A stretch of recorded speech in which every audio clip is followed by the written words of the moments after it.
दोस्तों, आज के हिंदी रीडिंग के इस वीडियो में आपके साथ शेयर करूंगी यशपाल की कहानी लखनवी अंदाज।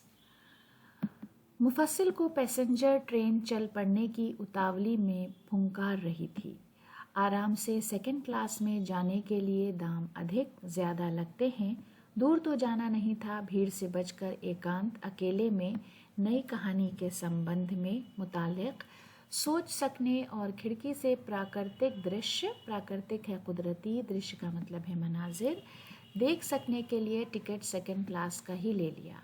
गाड़ी छूट रही थी। सेकंड क्लास के एक छोटे डब्बे को खाली समझकर ज़रा दौड़कर उसमें चढ़ गए। अनुमान अंदाज़ा के प्रतिकूल के उलट डिब्बा निर्जन यानी खाली नहीं था।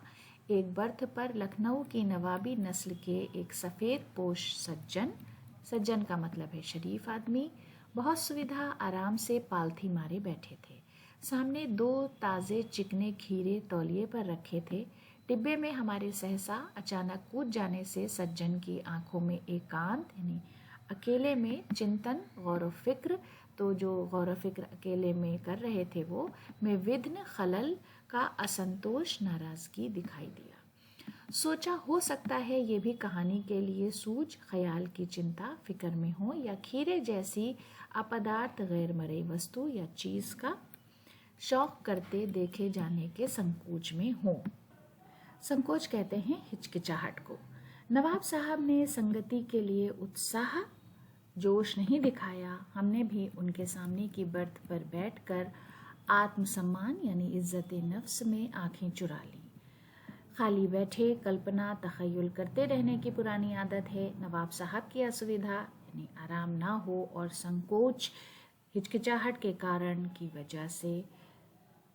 कारण का अनुमान अंदाज़ा करने लगे। संभव है, मुमकिन है नवाब साहब ने बिल्कुल अकेले यात्रा सफ़र कर सकने के अनुमान में किफ़ायत के विचार से सेकंड क्लास का टिकट खरीद लिया हो और अब गवारा ना हो कि शहर का कोई सफ़ेद पोश उन्हें मंझले दर्जे में सफ़र करता देखे।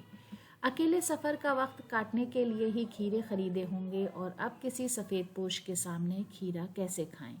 हम कनखियों से नवाब साहब की ओर तरफ देख रहे थे। नवाब साहब कुछ देर गाड़ी की खिड़की के बाहर देखकर स्थिति हालात पर गौर करते रहे। ओह, नवाब साहब ने सहसा अचानक हमें संबोधन मुखातिब किया।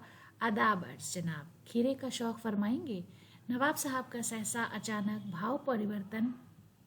भाव का मतलब है जज्बा, परिवर्तन का मतलब है तब्दीली। अच्छा नहीं लगा, भांप लिया। आप शराफत का गुमान बनाए रखने के लिए हमें भी मामूली लोगों की हरकत में लथेड़ लेना चाहते हैं।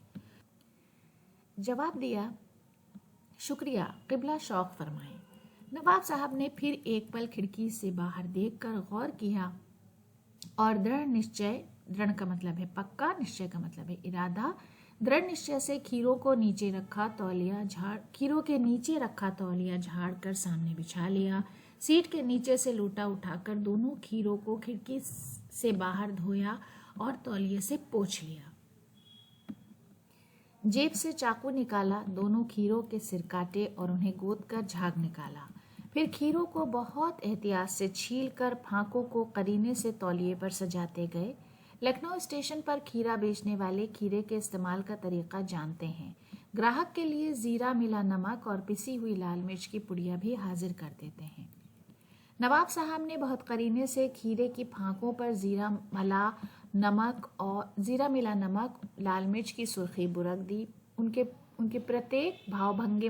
प्रत्येक का मतलब हर एक, भाव भंगिमा कहते हैं हाव भाव को, और जबड़ों के स्फुरन यानी जुम्बिश से स्पष्ट जाहिर था कि उस प्रक्रिया, उस अमल में उनका मुंह खीरे के रसास्वादन यानी रस के जायके की कल्पना, तखय्युल, ख्याल से प्लावित सरसब्ज हो रहा था। हम कनखियों से देखकर सोच रहे थे मियाँ रईस बनते हैं, लेकिन लोगों की नज़रों से बच सकने के ख्याल में अपनी असलियत पर उतर आए हैं। नवाब साहब ने फिर एक बार हमारी ओर तरफ देख लिया। वल्लाह शौक कीजिए, लखनऊ का बालम खीरा है। नमक मिर्च छिड़क दिए जाने से ताज़े खीरे की पनियाती फांके देखकर मुंह में पानी ज़रूर आ रहा था, लेकिन इनकार कर चुके थे। आत्मसम्मान, इज्जत नफ्स निभाना ही उचित समझा और उचित का मतलब है मुनासिब, उत्तर का मतलब है जवाब। उत्तर दिया, शुक्रिया, इस वक्त तलब महसूस नहीं हो रही, मैदा भी ज़रा कमज़ोर है, क़िबला शौक़ फरमाए। नवाब साहब ने सरतरश्न यानी ख्वाहिशमंद आंखों से नमक मिर्च के सहयोग इम्तजाज से चमकती खीरे की फाकों की ओर देखा। खिड़की के बाहर देखकर दीर्घ श्वास, दीर्घ का मतलब गहरा या गहरी, निश्वास का मतलब सांस लिया। खीरे की एक फांक उठाकर होठों तक ले गए, फांक को सूंघा, स्वाद जायके के आनंद मज़े में पलकें मुंद गईं, मुंह में भर आए पानी का घूंट गले से उतर गया। तब नवाब साहब ने फांक को खीरे से बाहर छोड़ दिया, फांक को खिड़की से बाहर छोड़ दिया। नवाब साहब खीरे की फाकों को नाक के पास ले जाकर वासना हवस से रसास्वादन कर खिड़की से के बाहर फेंकते गए।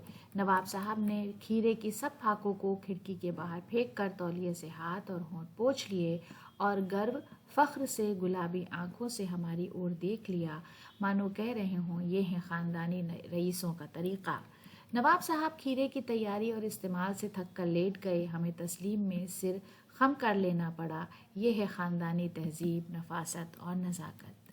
हम गौर कर रहे थे खीरा इस्तेमाल करने के इस तरीक़े को खीरे की सुगंध, खुशबू और स्वाद, जायक़े की कल्पना, तख़य्युल से संतुष्ट मुतमईन होने का सूक्ष्म, बारीक, नफीस या एब्स्ट्रैक्ट तरीक़ा ज़रूर कहा जा सकता है। परंतु क्या ऐसे तरीक़े से उधर पेट की तृप्ति, पेट को राहत, पेट की तृप्ति भी हो सकती है। नवाब साहब की ओर से भरे पेट के ऊंचे डकार का शब्द सुनाई दिया और नवाब साहब ने हमारी ओर देख कर कह दिया, खीरा लजीज होता है लेकिन होता है सकील, नामुराद मैदे पर बोझ डाल देता है। ज्ञान चक्षु खुल गए। ज्ञान का मतलब है इल्म, चक्षु का मतलब है आँख। ज्ञान चक्षु खुल गए, पहचाना ये है नई कहानी के लेखक। खीरे की सुगंध और स्वाद की कल्पना से ही पेट भर जाने का डकार आ सकता है, तो बिना विचार, ख्याल, घटना, वाक़या और पात्रों, किरदार के लेखक मुसन्निफ की इच्छा, ख्वाहिश मात्र का मतलब सिर्फ इच्छा मात्र से ही नई कहानी क्यों नहीं बन सकती।